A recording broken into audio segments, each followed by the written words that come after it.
Hello everyone, today I'm going to do a tier list with Dexter Antagonists. Um, yeah, it's gonna be crazy, okay? But before that, I want to thank you guys for 10 subscribers. I am really thankful for that, truly. I'm almost as thankful for that as I am for jams, if you know what I mean. But yeah, let's just get right into it. Like right off the bat, I noticed, I just took this tier list from the internet. I didn't make it myself. And I see here that it's not every antagonist here, okay? But it looks like the main ones at least. Okay, so the first one we have here is Arthur Mitchell, aka the freaking Trinity Killer, aka the Quadruple Killer. Where are we going to put him? I mean, I have a tier list here. F through S and the GOAT on top. GOAT is reserved for only one, okay? So I'm gonna have to put Arthur Mitchell in S tier. I mean, he's a goated villain, but not the GOAT, okay? He's just an S tier villain. I mean, season 4, arguably the best one. And all thanks to, Arthur. I mean, yeah, he was a pretty scary character. I think he will be the top antagonist in the S tier for sure. But yeah, maybe I'm moving. I don't know. But for now, he's in S tier. I mean, great villain. And he really left a mark and on Dexter, and the Trinity storyline affected the whole Dexter series, you could say. I mean, you still saw him in New Blood. Yeah, and that kind of set up the whole series. A spoiler alert when he killed Rita. So yeah, what am I doing? Okay, so the next one we have Brian Moser. Okay, the Ice Truck Killer, aka Biney. So many names. Okay, where do we put him? I know many of them. Many of you guys have him as like the number one. I mean, he's up there. He's up there. The thing I liked with him that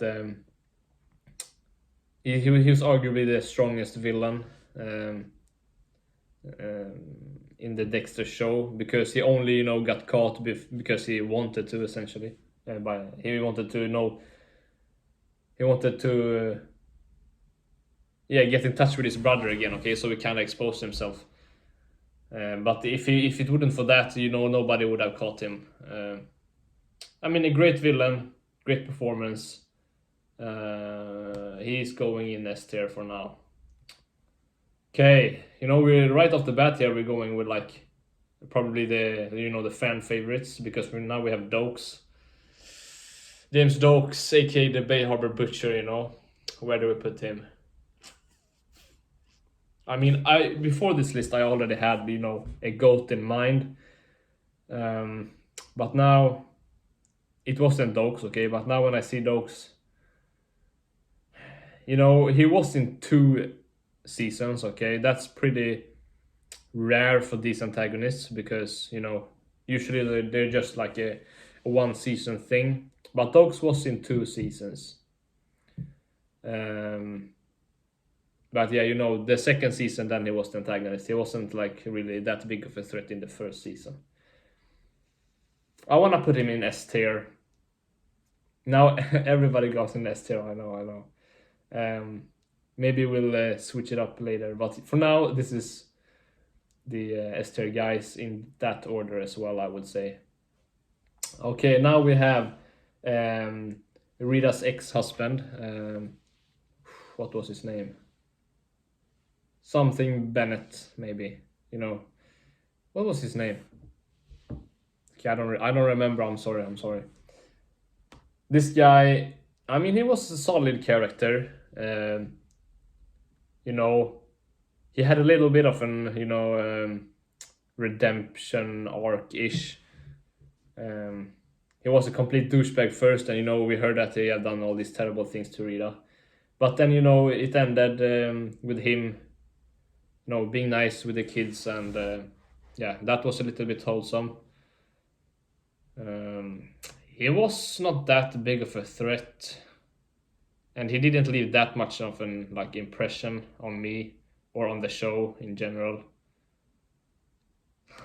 But I mean, it's a solid character. I feel like I could put him in C. Yeah. I mean, he was a little bit overshadowed, by the other characters in that season, in season two. Okay. Speaking of characters in season two, here we have Lila West, aka a British vampire. Where should we put her? I mean, she was kind of the main antagonist in season two, along with Dogs. And she left quite, she was quite important for the story going forward. Dexter discovering his emotions and his needs. For now, I'll put Lila in B. Okay, I mean that's what it was, a great character, pretty damn annoying. Yeah, but I feel like B is a good place. Right in the middle, kind of. And now we have this guy. What was his name? His name was. I might have to look that up just real quick.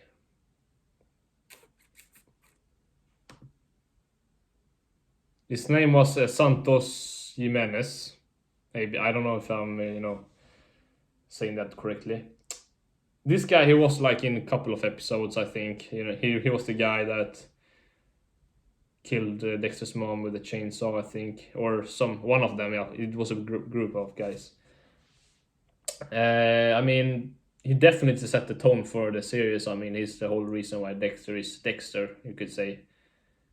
But he was in just a couple of episodes. Not too much to say. He wasn't bad, he wasn't good. So I think we'll put him right here below, Rita's ex-husband. Now we come to Mr. Miguel Prado, okay? This guy, he's the GOAT. He's the GOAT of Dexter villains, okay? I will, die on that hill. He's very, very underrated. Season 3 is very underrated just because it's squeezed in between, two of the greatest seasons in television history. But everything that made season 3 good was because of this guy. Just to see how a lawful, abiding citizen could just become like evil. He had some tendencies, of course, but I think it was very fascinating to see this, nice guy just spiraling down in madness. After he discovers how it feels to kill, and he really likes it, and then it just consumes him, and he becomes this monster, and this very egotistical monster, just wants more and more and more. And he's like pretty much the only character I think that really manipulates Dexter. We haven't seen that from any other character really. He befriends Dexter. He's very close to Dexter, and Dexter doesn't know who he is until the very end. So I think he's the GOAT. I could make a 20-minute long video just explaining why he's the GOAT. Now I don't have any script, so I'm missing a few points here. But yeah, he's the GOAT of Dexter antagonists. And now we have the Skinner here. I think the Skinner is pretty bad. I mean, he was completely overshadowed by Miguel.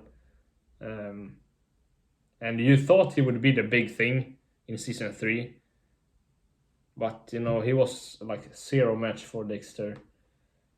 Not that deep of character either. I mean, we're gonna put him in D. Okay, he's not the worst, but he's not good either.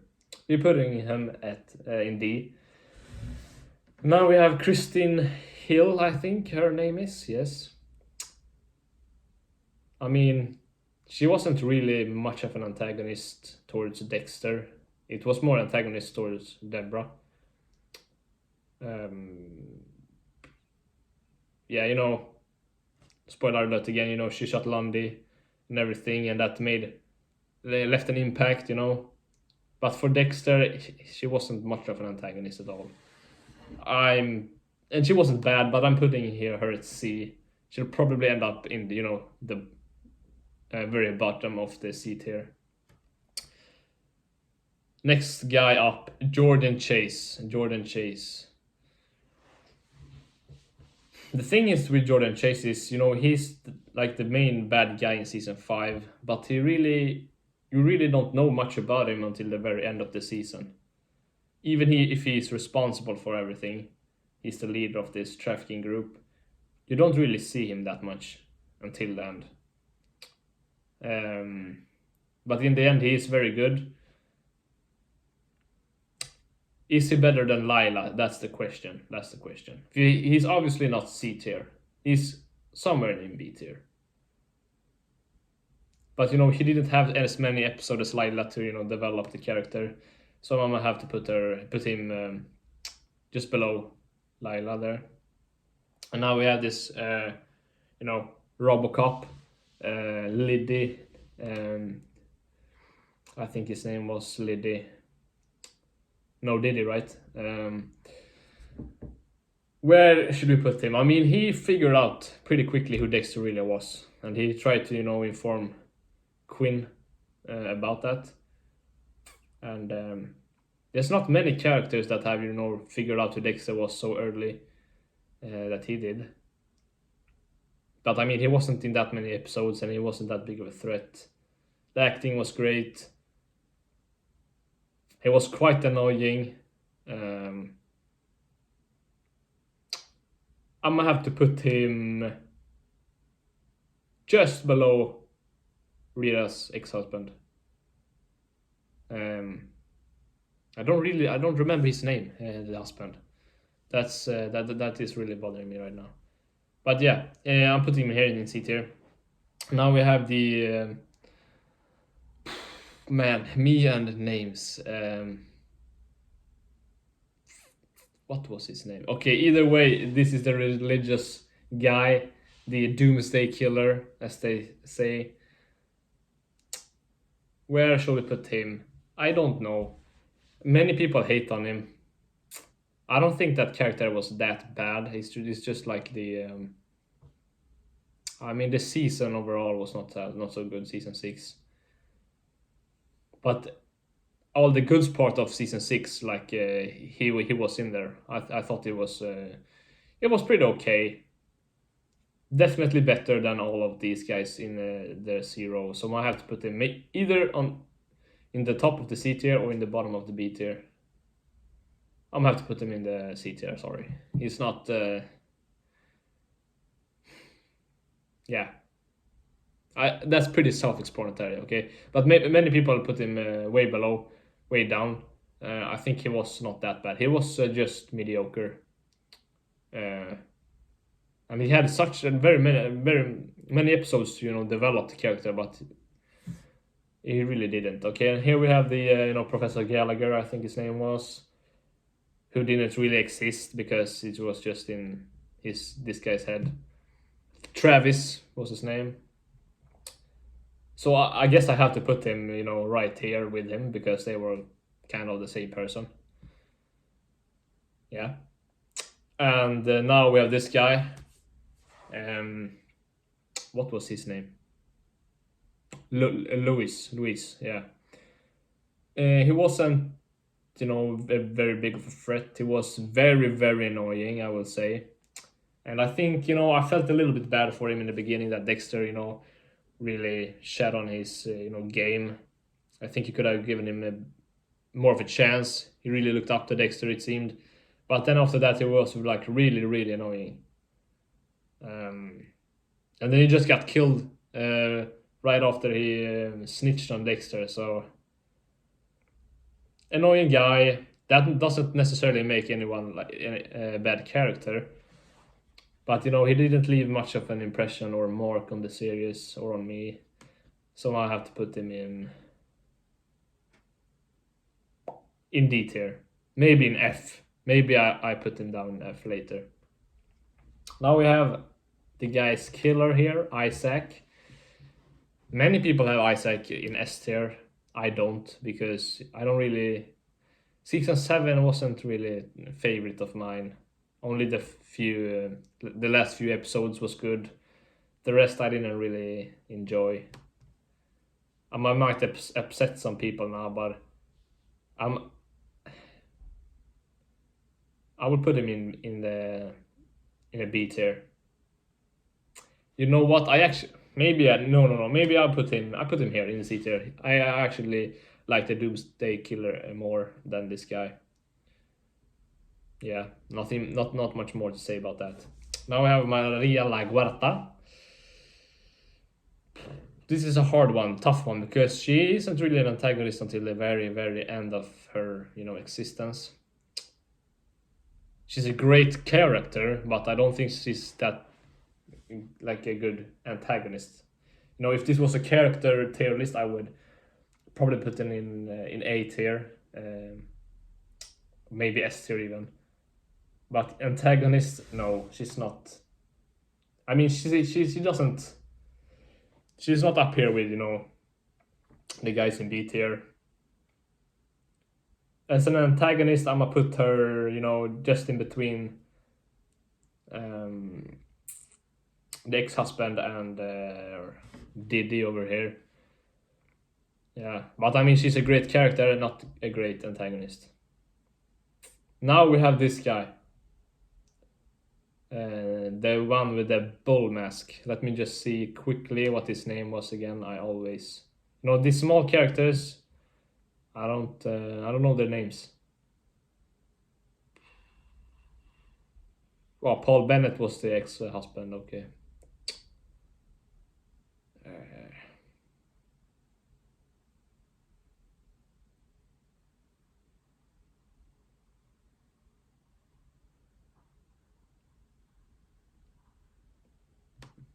Okay, so his name was Ray Speltzer. I think that was a pretty solid character for 3 main reasons: a really good actor, and a really a good written character. That's one. I count them as one. Then I think the way he kills, even though he wasn't in that many episodes, his killing ritual was very original, and he had the aura of a seasoned villain, even though he was only in a couple of episodes. But the best reason is his death. I mean, if I'm ever making a tier list with Dexter kills, I mean that one is the S tier. I mean, I can put in a clip here, but when Dexter just screams and kind of mocks him, that's really funny. And the brutal stick to the chest, and then he goes into this fire chimney thing. That's a really, really good kill. For those 3 reasons, I will put him in the top of C tier. I mean, can I put him in the top of C tier? Maybe so. I mean, he would have been higher up if he was in more episodes. But even though he was only 2-3 episodes, maybe more, those things, they compensated for that. And I can talk more about that kill in another video, because there's a lot of things to unpack, especially with Dexter's character and how he develops his emotions, because he doesn't really seem to like to make his victims suffer, Dexter, because he could have just put him alive in the fire, but he killed him first, because he doesn't feel any need to harm people more than he have to, I guess, and has to. Now we have this therapist guy. I don't know what his name is. I will not check it up. I think he was some producer in the show. I don't really know. But pretty iconic, kill and character because he was in the first couple of episodes, and for one of the few people that Dexter have listened told that he's a serial killer too.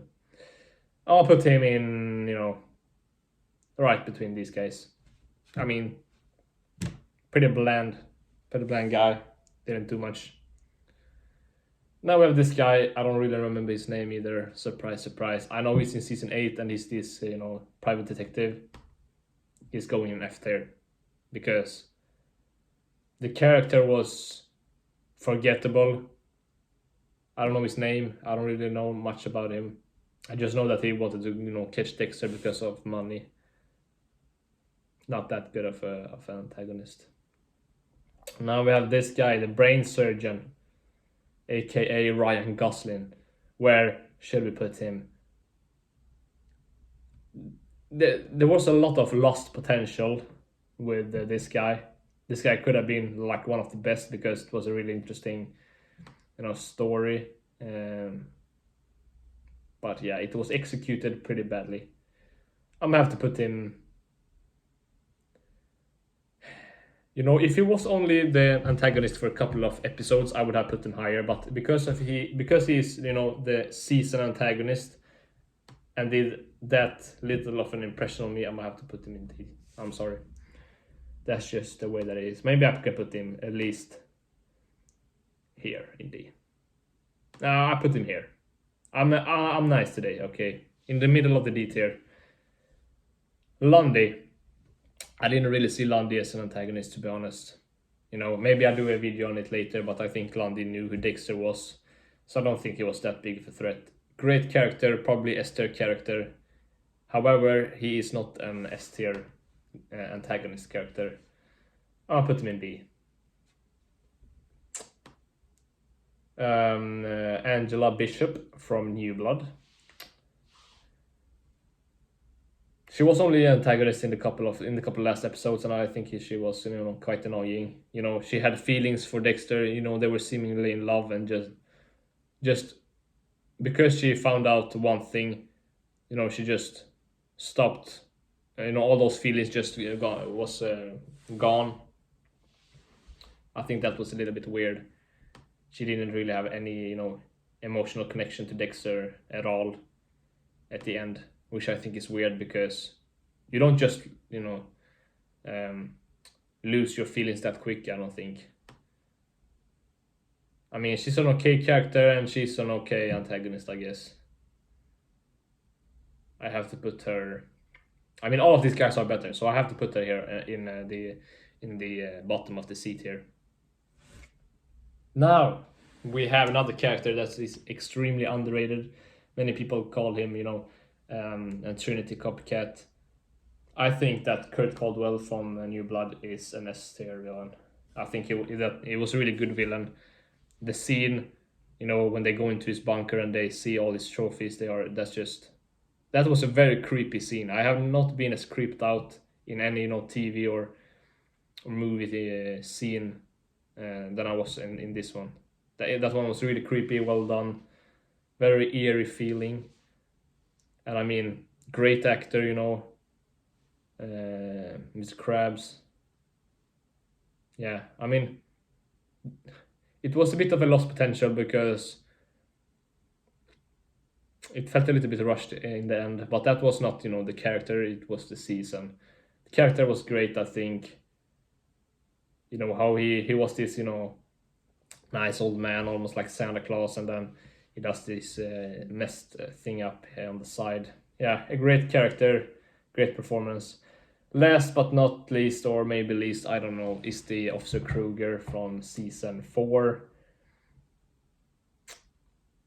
I don't have much to say. I mean, that was quite an original, backstory for such a small character that she killed her family. Great kill scene with Dexter. Not much more to say about that. I will put her in not in F tier. I mean, she's okay, I guess. I put her here, and then I actually will move up Laguerta to the B. Yeah, so there we have it. My oh, no one is in A tier. Somebody has to be in A tier. I just completely did not notice that. Who will I move up to A tier is the question. Maybe I actually move down Kurt Caldwell to A tier, because in comparison to these guys, he's just not it, but he's still very good. And he's much better than these guys in the B tier. So I think he will be alone in the A tier. That looks pretty good, I think. Tell me how wrong I am in the comments, and I see you in the next video. Bye bye.